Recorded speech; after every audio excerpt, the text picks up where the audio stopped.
Pink ladies, T-birds, just happen to be watchers of my shit. My name is Jimmi Pynk, and originally the lipstick was pink, but I decided to go back over with red so I can represent. I'm sorry.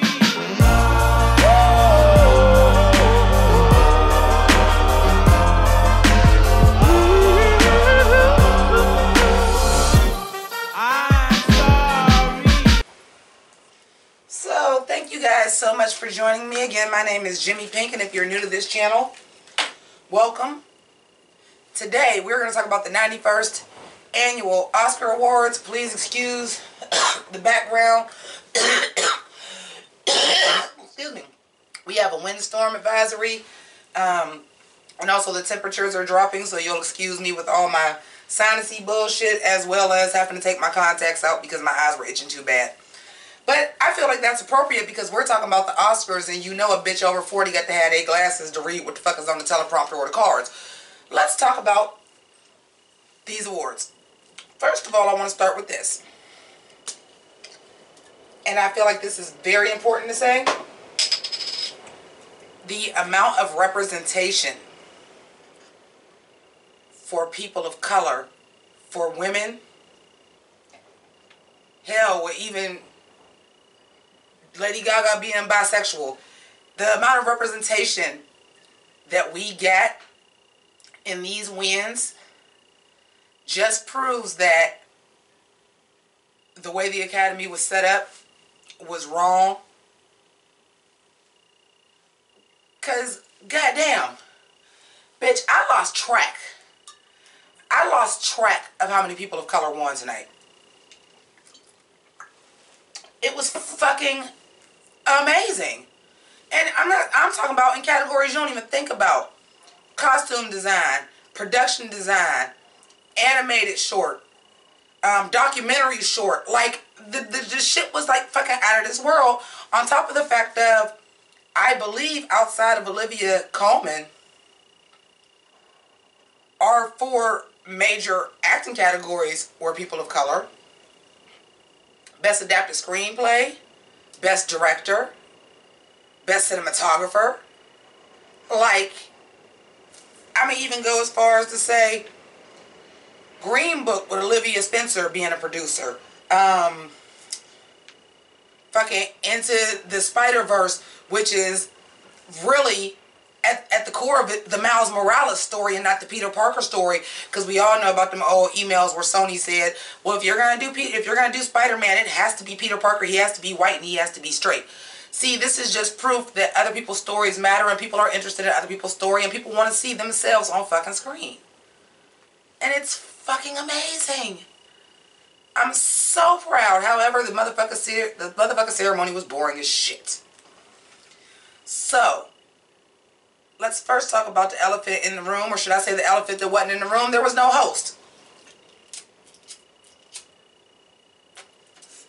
But I would like to say, from the very beginning, when it was Tina Fey, Amy Poehler, and Maya Rudolph, why weren't they the hosts?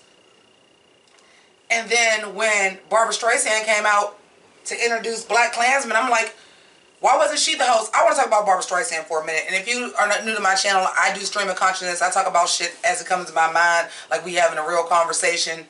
Go for what I know. I want to talk about Barbara Streisand for a minute. Shout out to Eric Chaney. Because the first thing I was like is like, did you just bring her out right after the Memoriam playing Memories, and we couldn't get Barbara Streisand singing Memories for the In Memorandum, which was the most boring In Memorandum. I'm like, well, we ain't gonna clap for nobody or nothing? Okay. Okay. It is In Memorandum because the goddamn Oscars died, okay? But also, shout outs to Eric Chaney on my Twitter. The shade. Y'all got Babs to come out and introduce Black Klansman, but didn't get her to come out and introduce A Star Is Born. Bitch, where my fan? Shade, bitch. Shade. Speaking of the people, again, stream of consciousness, that were presenting the best picture nominees. Oscars, what are you doing? What are you doing? This shit was random as fuck. So you had Queen Latifah introducing The Favorite, and Serena Williams introducing The Star Is Born, and Barbara Streisand introducing Black Klansman, and I'm just like, who, what, when, where, why? Isn't it usually like the cast or somebody that has something to do with the movie, or somebody that has something in common with the movie? Like, we had so many motherfuckers that ain't had shit to do with a goddamn movie. You had people giving the award for best Messages received from 40404. for best supporting actress that wasn't the winner of best supporting actor last year. Isn't that the way that goes? Like, but speaking of some shit, couple things I noticed. I absolutely loved that Samuel L. Jackson was the person that got to give Spike Lee his Oscar. I was so thrilled because, for those of you guys that don't know, Samuel L. Jackson has damn near been in every Spike Lee movie ever made. Damn near, if not all of them. Also, Spike Lee had on all purple as a tribute to Prince, with a Prince symbol around his neck, and he had on his motherfucking Radio Raheem Love Hate rings, because you goddamn right, y'all better have gave Spike Lee an Oscar, because his ass should have got one. He should have got nominated for Do the Right Thing years ago when Driving Miss Daisy won. But guess what we got? Driving Miss Daisy, the gender swap and race swap, as the winner. Not 100% sure where I left off. I think it was with Spike Lee. But I also want to talk about the nominees for Best Performance. As far as Best Song, I should say. I know originally, because they kept trying to narrow the telecast, and God knows I can understand why, because the shit was fucking boring. But Lady Gaga, Bradley Cooper, I had never heard the whole song, The Shallow. And I said, this what y'all was all fucking clamoring about, this shit right here? Okay. Whatever. But I ain't mad, because Gaga, when she won, was so genuine and so pleased. And somebody else that was so genuine and so pleased. Olivia Colman, who was fantastic. Spike Lee was so genuine, like when he jumped into Samuel L. Jackson's arms. It was great. There was just some fantastic, there were some fantastic moments. And then, like, everything else was, like, so long and drawn out. Like, I feel like they fooled us by saying, we gonna give y'all Best Supporting Actress, which was Regina King. Hold on, time out. Stop the presses. Stop the presses. Before I go any further, I'm going to go ahead and display on Twitter the few categories that I did choose winners for. We might as well go ahead and throw Best Song up there, because that was like basically like a free space on the bingo. I think we all knew Lady Gaga was going to win that. Because The Star Is Born wasn't going to win shit else. We can all agree on that too. But I'm going to post that up for a second and let y'all see that. But Regina King, y'all do not understand, because some of y'all are not of age. And some of y'all do not understand. Very similar to Samuel L. Jackson, a lot of your black actors and actresses don't just jump in and be in mainstream media that y'all all see. A lot of them start out doing very black work. Okay? Very black work. So when I say Regina King won, and that was the first award we saw, and I was in tears, because I used to watch her on 227. I watched her be Craig's sister on Friday. I watched her be Jan Jackson's drunk ass friend in Poetic Justice. You know what I'm saying? I'm like, I've watched her do these types of roles, knowing she was a better actor than that. I saw her playing second fiddle to Sandra Bullock in Miss Congeniality 2 that don't nobody even fucking remember it was Miss Congeniality 2. Like, I remember all of this shit. So to see her get her due, knowing her ass can act that well, I was nothing but proud, especially as somebody who watched their career from the beginning. Like, I'm talking about 227 for real. That's my era. We used to love Brenda.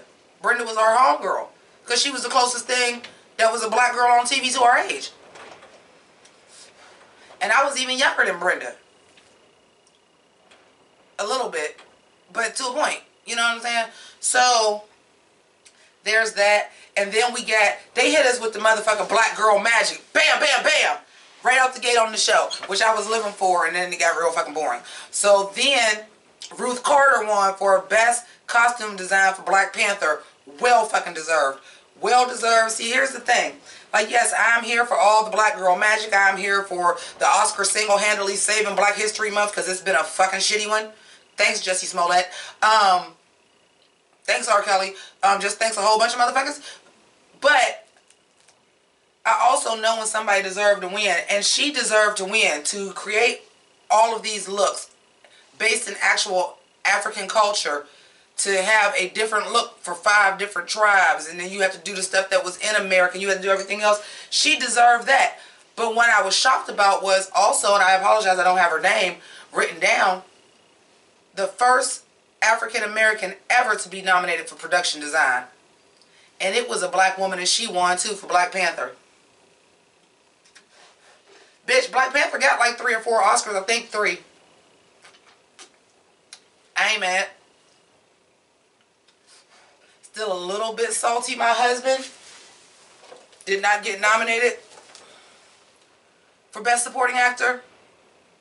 But I'll live. He wouldn't have won no way. I'm okay with it. It was just, I wish that, which there is a way if I wouldn't have watched it live, that there was a way to just watch just the best parts of the fucking Oscars. And it was great. Gaga was so fucking grateful that she won, like in tears. Like, I love to see that. Like, don't get me wrong. Sometimes you do want to have your speech written out so you can be prepared. But it ain't nothing like somebody just getting up there speaking from the heart. It really isn't. That was fantastic.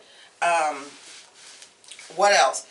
We could talk about a few fashion moments, but I think I'm going to do a separate video about that tomorrow, about the fashion on the red carpet. As you can see, I am very on trend because we saw a lot of female tuxedos in the building. I know I'm not Oscar appropriate. I tried to be. I had on a blouse underneath this. It wasn't fucking working. A lot of, well, let's just say gender bending tuxedos because, bitch, Billy Porter in that motherfucking tuxedo gown, bitch. Billy Porter is giving me all the runway magic. Oh my God. Can we talk about Regina King's fucking just simple white dress? Gorgeous. Gaga simple black dress. Fucking gorgeous. Like, I don't have too many complaints about the fashion that appeared on stage. Allison Janney always slays the motherfucking kids. Frances McDormand looks better than she did when she won the Oscar.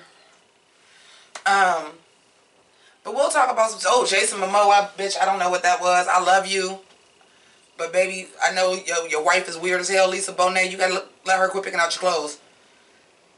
Baby, you too goddamn big to pull off a pink velvet tuxedo with, looking like the 1970s and it was like velvet or some shit. You too goddamn big for that. You sexy, but you too goddamn big for that. And what was up with Tyler Perry's motherfucking extra medium tie? Why was your tie so little, my guy? Like, did you lose it and somebody gave you another one? Like, I don't know. Casey Musgraves looked like fucking toilet paper cozy. Rachel Weisz had on some shit that I would have expected Lady Gaga to have on. I just don't know. We're going to have a whole nother fashion moment because I didn't get to see, like, everything on the red carpet. And I'm not going to lie, half the time I was down in my fucking phone because the shit was boring. Chadwick Boseman had on my goddamn jacket. Wakanda forever. Melissa McCartney looked great because usually she got, I say it all the time, you can be big and fly, especially if you got money. I thought Melissa McCartney looked fantastic tonight, and usually I can't say that about Melissa McCartney. Sometimes she got on some ugly shit. Angela Bassett, stunning. I just want to know what Dr. Angela Bassett and Paul Rudd got so I can motherfucking stop my aging process in time like they fucking did. You know what I'm saying? one of my favorite looks of the night was actually the lady that won production design for Black Panther. Like, just that dramatic. We saw a lot of dramatic, like, collars and stuff too. But I loved, like, that, all that volume in the top of her dress, and then she had her hair in, like, a natural hairstyle, but it also had, like, volume that was mimicking the volume on the dress, and I just thought that was fantastic. And you know, a designer ain't give her a goddamn dress, so I don't know if she bought that or if Queen Ruth bought that for her or what. But there were some moments in the Oscars that I lived for. I loved it. Rami Malek's speech was fucking fantastic. He is a first-generation American. I love Javier Bardem speaking in Spanish when they were doing Best Foreign Film, and the first thing he said was, like, borders can't keep out, like, talent and shit. Like, see, I was living for all of that. Oh, and the last thing I'm going to say before I wrap this up, and if I forget anything, we'll do it in the fashion review, because I'm sure it's not, like, a whole lot that I forgot about that I really want to talk about. But,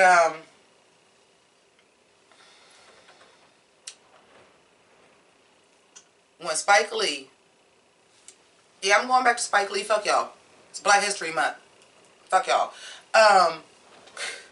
When he thanked his grandmother who went to college and her mother was a slave, and that grandmother saved all her money for him to go to fucking college and for him to go to film school, and then he slid in that do what's right. It's time to vote in 2020. Do the right thing. You know, I had to slide it in there. Like, I just lived for all of that, and he got a standing ovation for that, and I ain't gonna lie, I did a standing ovation in my home.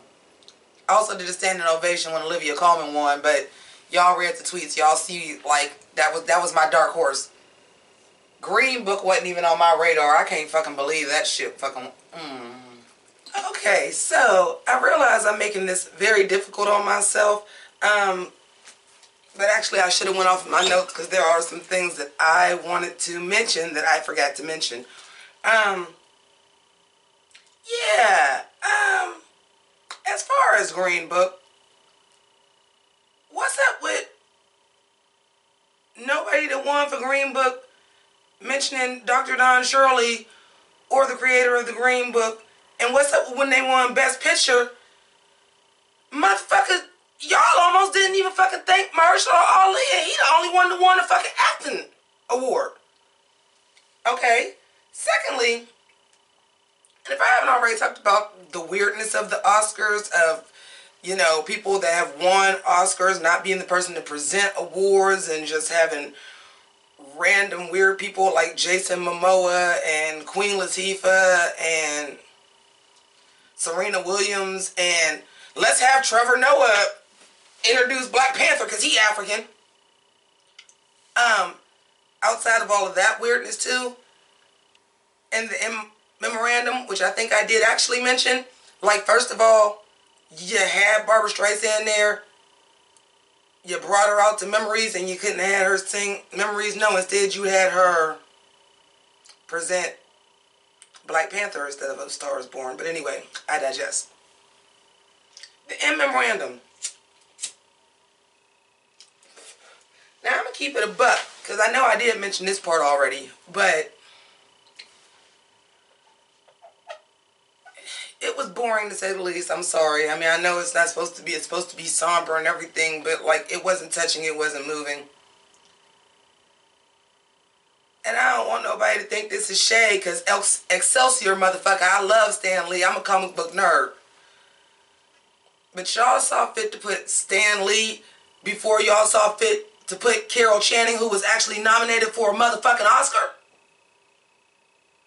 Where'd they do that at? And I'm sure, because there is a committee that selects this and they only choose certain people, but I'm just going to say it myself. Usually, and I'm a bit of a trivia buff, I usually know a lot of shit that don't nobody else know just because I retain certain type of information better. But as I'm watching the In Memorandum, and I get the gut punch for Penny Marshall, because y'all know I'm still hurt about Penny Marshall. That's my bitch. Burt Reynolds. Neil Simon.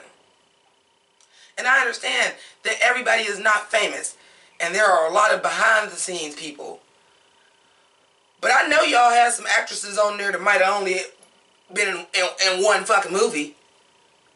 Because it's some motherfuckers I ain't never heard of before in my life.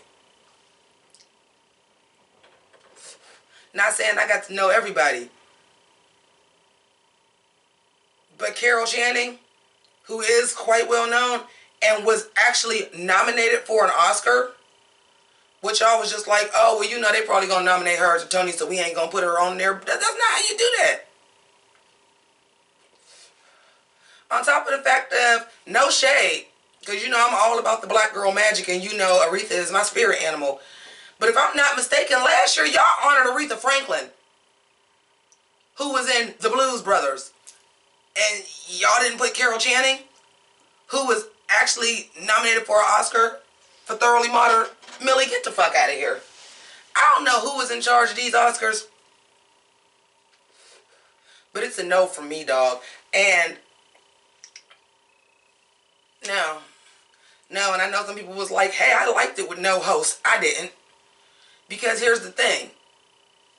It was fucking boring. Outside of the great monumental things that happened, where we had Mahershala Ali being the first black man to win 2 Oscars in the same category, and the only black man to have won 2 Oscars outside of Denzel Washington. We had the first black production designer, the first black costume designer, Spike Lee getting his due, Roma winning for so many things. Like I said, we had an Asian lady that won for Best Animated Short. We had,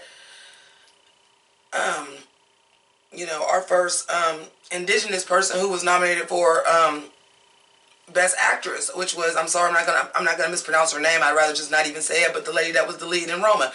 We had so many great things that happened tonight for this to be a boring ass ceremony. I'm sorry.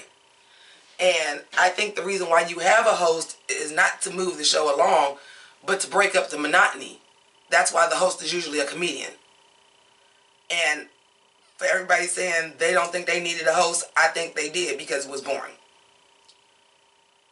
Last thing I forgot to mention, and I'm sorry if we run along, but I think that's the only way to go. We talking about the Oscars after all the shit runs along. So because you didn't have a host,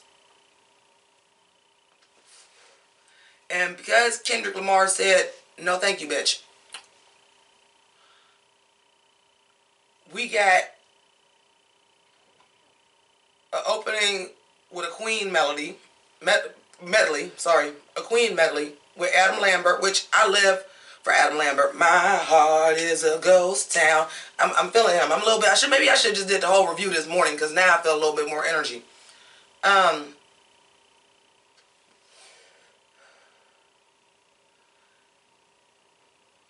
But you put that in the place, I'm assuming, because you had space for another musical artist, and Kendrick Lamar was going to be there. But were you going to open the show with Kendrick Lamar? Probably not. And I'm sorry, as cheesy as y'all think this is, I like the little opening montage numbers that they do, or if it's a good fucking monologue. And how is it?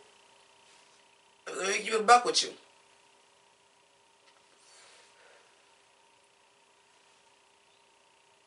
I got a couple more things to say. Hold on. How is it that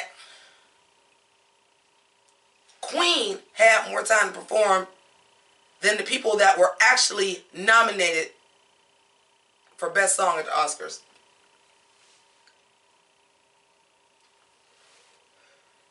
I'm sorry. This shit questionable. And then, especially going back to thinking, originally the only 2 songs that y'all actually wanted to be performed that was nominated for Best Song was Lady Gaga and Kendrick Lamar. You only wanted the fucking stars. Okay. And I understand you have to edit stuff down because y'all kept trying to get the runtime down, and motherfuckers was like, no, don't do that, because y'all disrespect people by doing that. But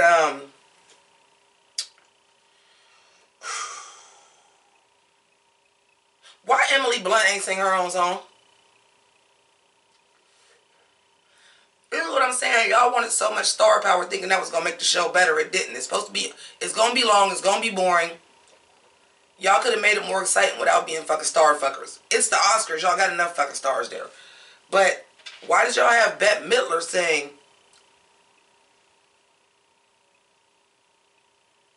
Emily Blunt's song? When Amy Adams performed, Amy Adams sang, Lady Gaga sang her song. So why didn't Emily Blunt get to sing the Mary Poppins song? Why did y'all get Bette Midler? And for that matter, if you didn't want Babs to sing Memories, why didn't y'all have Bette Midler singing? If y'all got Bette Midler and y'all wanted Bette Midler to sing, why didn't y'all have Bette Midler sing The Rose during the Memoriam? I haven't seen it, but I read enough of the trades and watch enough of the YouTube videos to know that that's probably going to be Crash in 10 years. Similar to how Driving Miss Daisy was Driving Miss Daisy after 10 years. Like, yeah, that wasn't the best movie. That really should have went to Roma. I haven't looked up my Oscar snubs and surprises yet. I'll do all of that tomorrow. We'll revisit tomorrow for a fashion review, for a red carpet review, and we'll do that. So I want to thank each and every one of y'all for joining me for this. I appreciate you. Obviously, because I stayed up to watch this bullshit and give y'all a review. So I thank you so much. I want to thank everybody that donated to my PayPal, to my Patreon monthly, as well as to my live streams. I appreciate each and every one of you. If you would like to support this channel or continue to support this channel, those links are over there and as above, so below. If you want to see the full look that I had on for the Oscars, my predictions, or anything else, Twitter, Instagram, follow me on those. Those are always there, and I am working on getting the Facebook page. And as above, you know it's so below. So while you down there, like, subscribe, comment. I respond back to all of my comments, usually within a week. But like serious shit, this shit drank my fucking energy to the point where like I started thinking I was going to be like, yeah, I'm going to drink for the Oscars. And after 2 beers, I couldn't have another one until we got to about 11 o'clock. Because my ass was going to sleep. So, thank you so much. And keep it greasy. Deuces.